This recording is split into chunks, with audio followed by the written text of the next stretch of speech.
நீலாங்கரையில் இருக்கக்கூடிய நடிகர் விஜய் அவர்களின் வாக்குச்சாவடியிலிருந்து நம்முடைய செய்தியாளர் ராமச்சந்திரன் மீண்டும் இணைகின்றார். ராமச்சந்திரன், விஜய் ஓட்டு போட்டுட்டு சென்று விட்டார். இப்போது அங்க என்ன காட்சிகளை பார்க்கிறீங்க? வாக்குச்சாவடிக்கு அமைதி திரும்பியதா? வணக்கம்.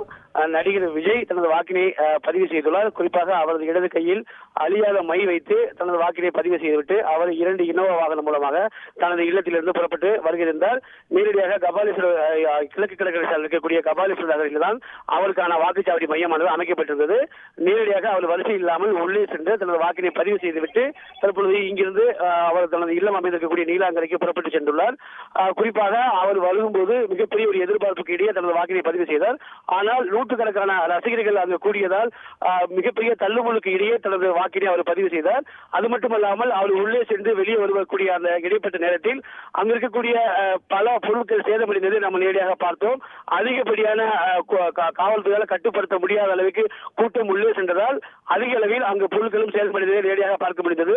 மேலும் அவர் தனது வாக்கினை ஜனநாயக கடமையை ஆற்றிவிட்டு தனது இல்லத்திற்கு அவர் புறப்பட்டு சென்றுள்ளார்.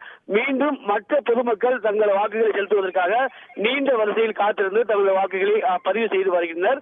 தற்பொழுது இந்த வாக்குச்சாவடி மையமானது மீண்டும் வழக்கமான நடைமுறைக்கு திரும்பியுள்ளதாகவே இங்க இருக்கக்கூடிய தகவல்கள் தெரிவிக்கின்றன. ரைட், நன்றி ராமச்சந்திரன் கூடுதல் விவரங்களுக்கு.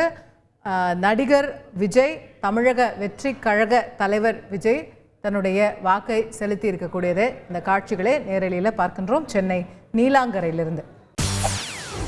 செய்திகளை உடனுக்குடன் தெரிந்து கொள்ள உடனே சப்ஸ்கிரைப் பண்ணுங்க.